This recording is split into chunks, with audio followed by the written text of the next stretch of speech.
प्यारे बच्चों, कोविड-19 के कारण इस समय आपका विद्यालय आना स्थगित है। ऐसे में आपकी पढ़ाई निरंतर जारी रहे, इसीलिए हम लेकर आए हैं डिजी साथ कार्यक्रम। इसके माध्यम से आप प्रत्येक दिन सोमवार से शुक्रवार तक पूर्वाह्न 10 से 12 तथा अपराह्न 1 से 2 बजे तक अपनी अपनी कक्षाओं के अनुरूप कार्यक्रम देख सकेंगे। अब पढ़ाई नहीं रुकेगी। स्कूली शिक्षा एवं साक्षरता विभाग झारखंड।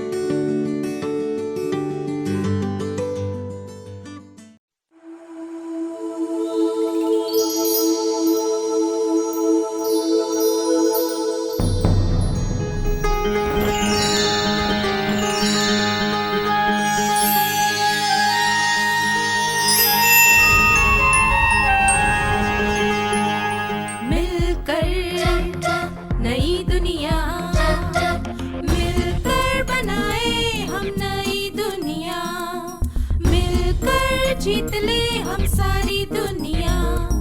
प्लीज हमें आज खोने दो, रोज उसे थोड़ा बढ़ने दो। छू लेंगे आकाश हम, मन के विचार हकीकत बने। सिद्धि फल से आनंद देंगे, कोशिश कर बढ़े, सोच बुलंद करे।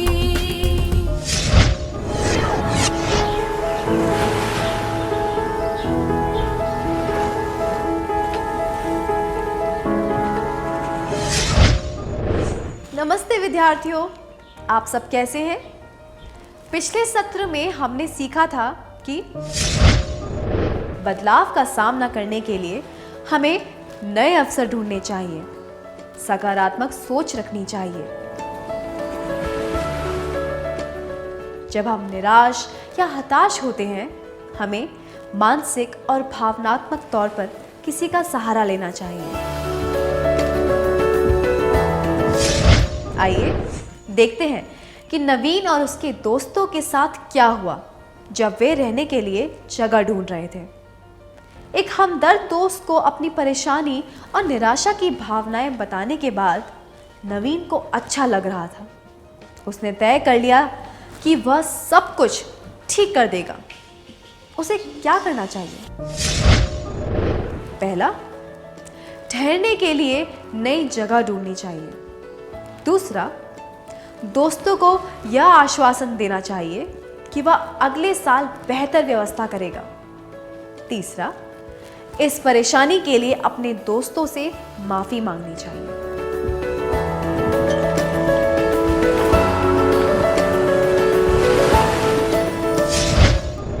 परेशानी की माफी मांगने से या फिर अगले साल बेहतर व्यवस्था करने से यह समस्या हल नहीं होगी। इससे नवीन अपने दोस्तों का प्यार और विश्वास भी नहीं जीत पाएगा। समस्या को हल करने के लिए उसे पूरा मन लगाकर ठहरने की नई जगह ढूंढनी चाहिए। इस बात का आभास होने के बाद नवीन ने कुछ लॉज के फोन नंबर लिए और आखिर में ठहरने की व्यवस्था कर ही दी। जिन दोस्तों ने उसकी निंदा की थी, अब वे ही उसकी प्रशंसा कर रहे थे। उनकी पिकनिक अच्छी तरह पूरी हुई। क्या हम एक और क्रियाकलाप करें? कल्पना कीजिए कि आपके घर में आम का एक पेड़ है। एक डाल पर पका हुआ आम है जो आपकी मां को चाहिए। उस डाली की ऊंचाई आपकी ऊंचाई से 2 गुना है और आपकी मां ने कहा है कि उस पर पत्थर नहीं फेंकना है। आपको पेड़ पर चढ़ना नहीं आता। आप क्या करेंगे? क्या आप में से कोई आगे आकर इस दृश्य का अभिनय करके दिखा सकता है?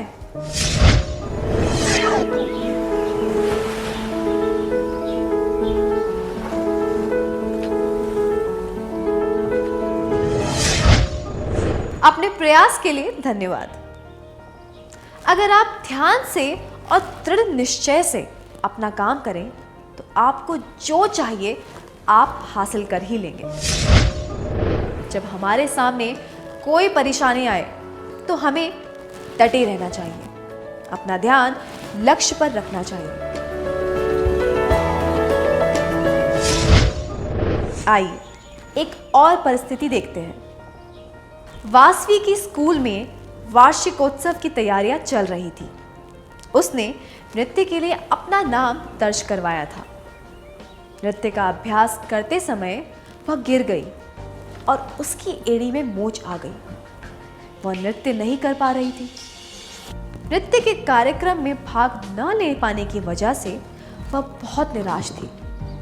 उसकी शिक्षिका ने उसे नाटक में एक भूमिका दी जिसमें ज्यादा हिलने डुलने की आवश्यकता नहीं थी। उसने पहले कभी नाटक में भाग नहीं लिया था। नाटक के अभ्यास के दौरान वह संवाद याद नहीं कर पा रही थी। इस वजह से उसे अपनी योग्यता पर संदेह होने लगा। वह सोच रही थी नाटक में भाग न ले।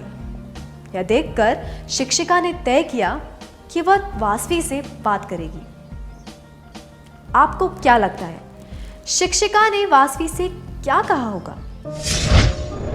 पहला, अगर तुम अभिनय नहीं कर सकती तो नाटक में भाग मत लो। दूसरा, तुम अगले वार्षिकोत्सव में नृत्य और नाटक में भाग ले सकती हो। तीसरा, थोड़ा सा और प्रयास करो, तुम यह कर सकती हो।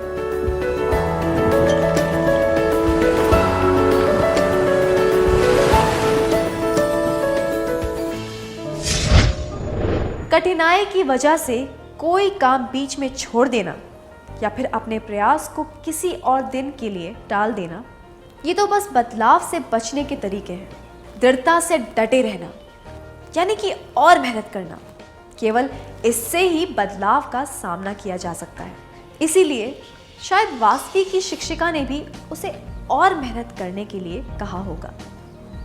किसी भी नए क्षेत्र में शुरुआत में तो कुछ दिक्कतें आती ही हैं। शिक्षिका ने उसे यह बताया होगा कि पहले तो सभी से गलतियां होती हैं, पर जो अपनी गलतियों से सीखते हैं वही अपने काम में निपुण होते हैं। उन्होंने वासवी को सलाह दी होगी कि अपनी गलतियों से उसे सबक सीखना चाहिए और धीरे धीरे अपनी योग्यता को बढ़ाना चाहिए। हमें यह नहीं भूलना चाहिए कि अगर वासवी प्रयास करेगी तो उसके सफल होने की संभावना 50% है, पर वह प्रयास ही नहीं करेगी तो उसके सफल होने की संभावना 0% होगी। क्या अब हम एक क्रियाकलाप करें? क्या आपने कभी कड़ी मेहनत और दृढ़ निश्चय से कुछ हासिल किया है, जैसे कि लिखावट सुधारना, नया खेल सिखाना इत्यादि? क्या आप अपने अनुभव के बारे में सबको बताना चाहेंगे?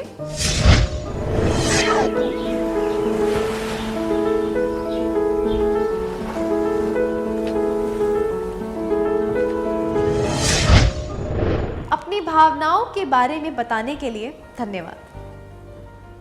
अब एक प्रश्न है, नए फैशन के अनुसार कितने लोगों ने अपना तौर तरीका बदला है? कृपया अपने हाथ ऊपर करें।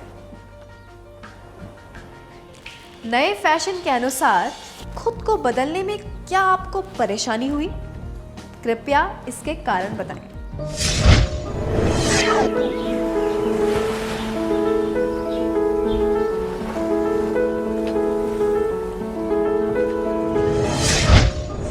धन्यवाद। तो हमने देखा कि फैशन को स्वीकार करने में हमें बिल्कुल परेशानी नहीं होती है। अगर हम ऐसा नहीं करेंगे तो हम सबसे अलग और अजीब दिखेंगे। इसलिए ज़माने के साथ चलना ही बेहतर लगता है। कभी कभी इसमें हमारे अस्तित्व का भी सवाल हो सकता है। हमें डर रहता है कि लोग हमें स्वीकार नहीं करेंगे, इसलिए बदलाव को स्वीकार करना और उसके अनुकूल होना आसान हो जाता है। हम इस बदलाव को पहले अपने मन में स्वीकार कर लेते हैं और उसके बाद जब बाकी की बातें सामने आती हैं तो सब कुछ बहुत स्वाभाविक लगता है। इसी तरह अगर हम हर एक बदलाव को सकारात्मक रूप से देखेंगे तो जीवन आसान हो जाएगा, क्योंकि परिवर्तन ही जीवन का मूल तत्व है। आजीवन हमें शारीरिक, मानसिक, सांस्कृतिक और बौद्धिक परिवर्तन आते रहते हैं।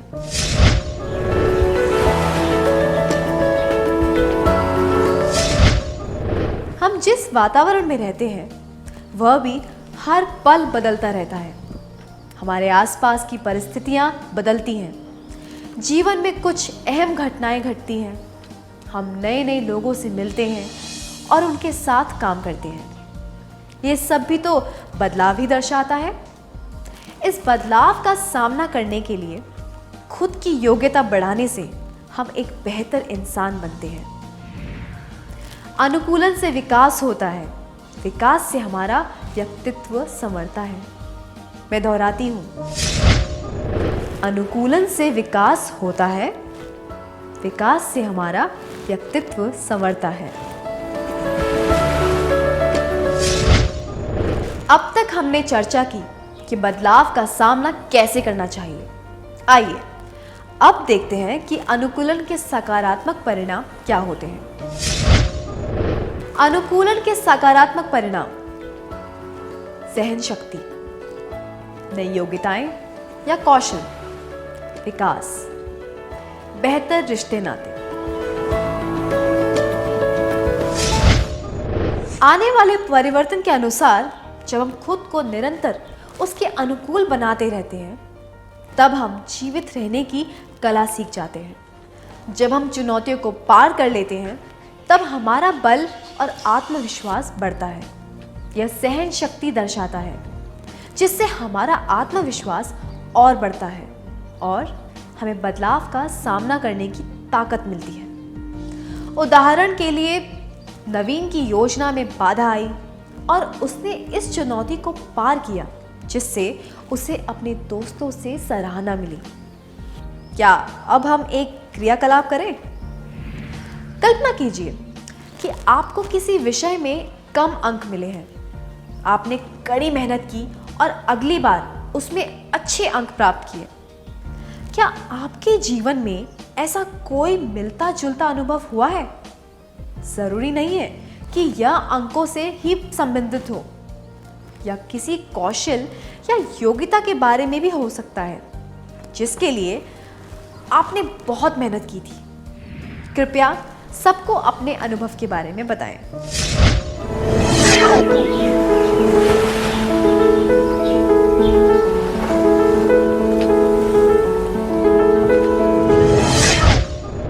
अपने अनुभव के बारे में बताने के लिए धन्यवाद।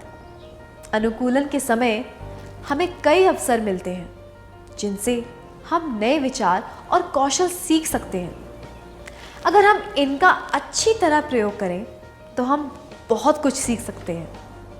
इससे हमारे बौद्धिक और भावनात्मक विकास में मदद मिलती है। उदाहरण के लिए, नवीन की परिस्थिति में हमने देखा कि जब उसे नई जिम्मेदारी दी गई, तब उसने एक चुनौती और अवसर के तौर पर उसे स्वीकार किया और पूरा मन लगाकर काम किया। उसने सीखा कि पिकनिक की व्यवस्था कैसे की जाती है और योजना में कोई समस्या आ जाए तो उसे हल कैसे किया जा सकता है। आइए अब एक क्रियाकलाप करें। किसी नए परिस्थिति में अनुकूलन के परिणाम स्वरूप क्या आपने कोई नया कौशल सीखा है? उदाहरण के लिए, कोई नया खेल खेलते समय या कोई नया पाठ पढ़ते समय। क्या आप अपने अनुभवों के बारे में सबको बताना चाहेंगे?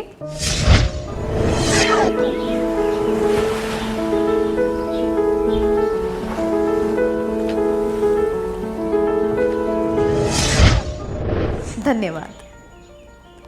अनुकूलन की प्रक्रिया में हमें नए विचार और कौशल सीखने के कई अवसर मिलते हैं। अगर इन अवसरों का प्रयोग अच्छी तरह किया जाए तो हम बहुत कुछ सीखते हैं और हमारा विकास होता है। हमारी हिम्मत और भी बढ़ जाती है। एक और महत्वपूर्ण फायदा यह है कि हम लोगों के साथ रिश्ते बना पाते हैं। परिवर्तन से नए रिश्ते बनते हैं और अगर हम ज़्यादा से ज़्यादा लोगों से खुल मिल जाएं तो हमारे रिश्ते बेहतर हो जाते हैं। जैसे कि हमने पिछले सत्र में देखा था, नलिनी शादी में एक लड़की से मिली जिसके साथ उसकी अच्छी दोस्ती हो गई। इससे उसे अंतर्व्यक्तिक कौशल सीखने में मदद मिली। बस, ट्रेन या हवाई जहाज से किसी नई जगह जाते वक्त क्या आपने कोई दोस्त बनाए हैं? मतलब कि किसी नई परिस्थिति में अनुकूलन की प्रक्रिया के दौरान। क्या आप इस अनुभव के बारे में सबको बताना चाहेंगे?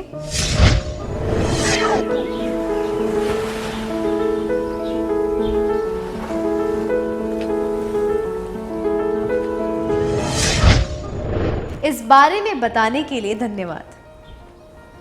क्या अब हम आज के सत्र का सार संक्षेप कर लें?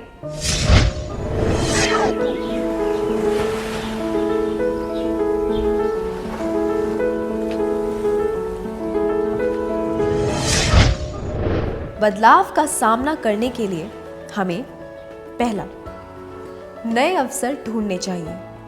दूसरा, सकारात्मक रहना चाहिए।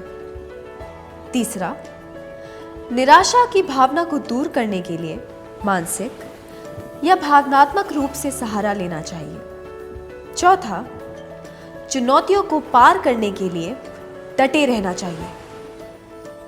पांचवा, अपना ध्यान लक्ष्य पर रखना चाहिए। अनुकूलन के सकारात्मक परिणाम: पहला, सहन शक्ति। दूसरा, नई योग्यताएं या कौशल। तीसरा, विकास। चौथा, बेहतर रिश्ते नाते। अच्छी तरह सार संक्षेप करने के लिए धन्यवाद। इन बातों को अच्छी तरह समझकर याद रखने के लिए क्या हम थोड़ा गृह कार्य लिख लें?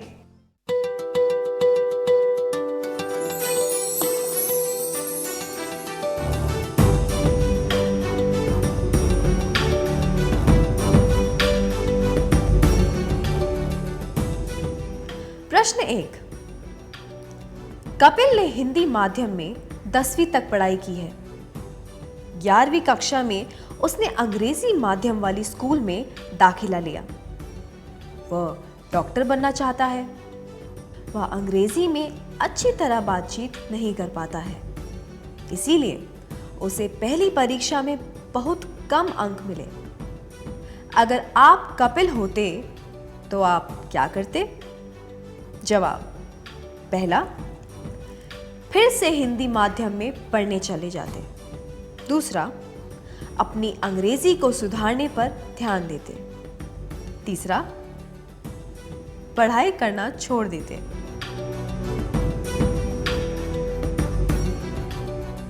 प्रश्न 2।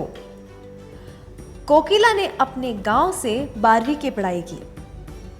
आगे की पढ़ाई के लिए वह जिला स्तर के छात्रावास में गई। कोकिला की मां रेवती कोकिला को धन का प्रबंधन सिखाना चाहती है, इसीलिए रेवती ने कोकिला के खाते में 10,000 रुपये जमा किए और उसे कहा कि 4 महीनों तक उसे इतने रुपयों में काम चलाना होगा। कोकिला ने पहली बार रुपये पैसे का काम अपने आप किया है। इस वजह से उसे कई परेशानियां हुई, जैसे कि रुपये खो देना, ठीक से हिसाब न रखना, दुकानदार से बाकी के रुपये वापस न लेना इत्यादि। कभी कभी उसे लगता है कि वह रुपये पैसे संभालने के लायक नहीं है। अगर आप कोकिला की जगह होते तो आप क्या करते? जवाब: पहला, मां से कहते कि वह और रुपये भेजे। दूसरा, सारा हिसाब तुरंत लिखते और रोज रात को सोने से पहले नकद राशि और हिसाब को मिलाकर देखते। तीसरा, पैसे अपने दोस्त को देकर उससे कहते कि वही आपके खर्चों का हिसाब रखे और हर महीने के अंत में आपको हिसाब बताए।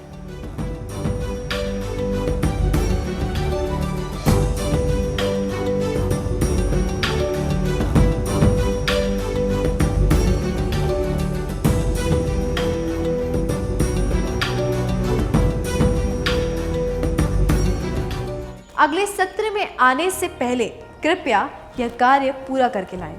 तब तक के लिए अलविदा।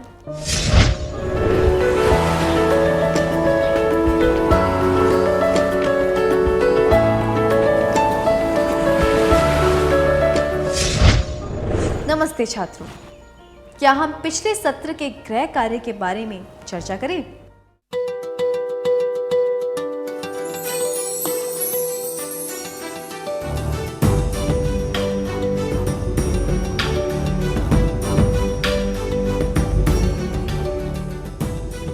प्रश्न 1। कपिल ने हिंदी माध्यम में 10वीं तक पढ़ाई की है। 11वीं कक्षा में उसने अंग्रेजी माध्यम वाली स्कूल में दाखिला लिया। वह डॉक्टर बनना चाहता है। वह अंग्रेजी में अच्छी तरह बातचीत नहीं कर पाता है, इसीलिए उसे पहली परीक्षा में बहुत कम अंक मिले। अगर आप कपिल होते तो आप क्या करते? जवाब: फिर से हिंदी माध्यम में पढ़ने चले जाते। अनुचित है। यह अल्पकालीन हल है। 12वीं की पढ़ाई के बाद डॉक्टर बनने के लिए कपिल को अंग्रेजी माध्यम से ही पढ़ाई करनी होगी। यह जवाब पढ़ाई करना छोड़ देते भी अनुचित है। अगर वह पढ़ाई छोड़ देगा तो डॉक्टर नहीं बन पाएगा।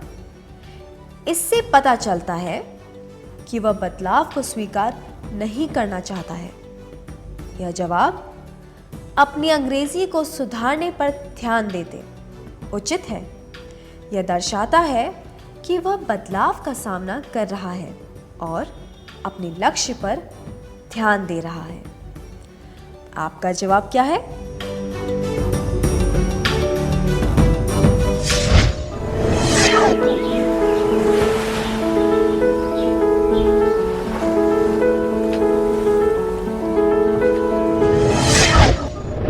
प्रश्न 2। कोकिला ने अपने गांव से 12वीं की पढ़ाई की। आगे की पढ़ाई के लिए वह जिला स्तर के छात्रावास में गई। कोकिला की मां रेवती कोकिला को धन का प्रबंधन सिखाना चाहती है, इसीलिए रेवती ने कोकिला के खाते में 10,000 रुपये जमा किए और उसे कहा कि 4 महीनों तक उसे इतने रुपयों में काम चलाना होगा। कोकिला ने पहली बार रुपये पैसे का काम अपने आप किया है। इस वजह से उसे कई परेशानियां हुई, जैसे कि रुपये खो देना, ठीक से हिसाब न रखना, दुकानदार से बाकी के रुपये वापस न लेना इत्यादि। कभी कभी उसे लगता है कि वह रुपये पैसे संभालने के लायक नहीं है। अगर आप कोकिला की जगह होते तो आप क्या करते?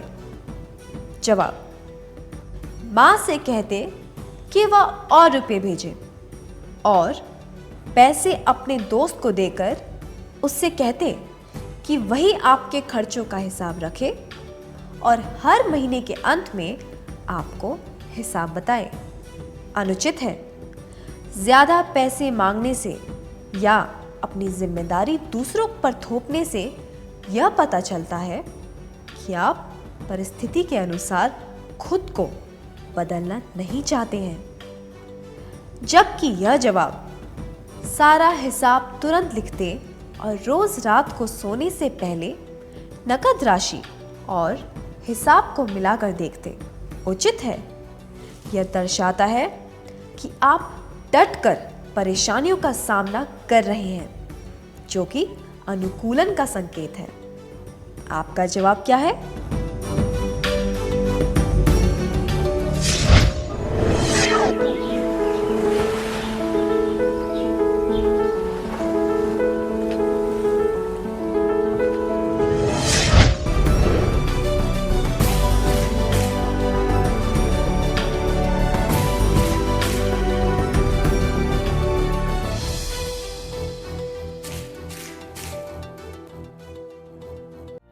जिन विद्यार्थियों के जवाब सही थे उन्हें बधाई। बाकी के विद्यार्थियों को अगली बार के लिए शुभकामनाएं। क्या अब हम अगला सत्र शुरू करें?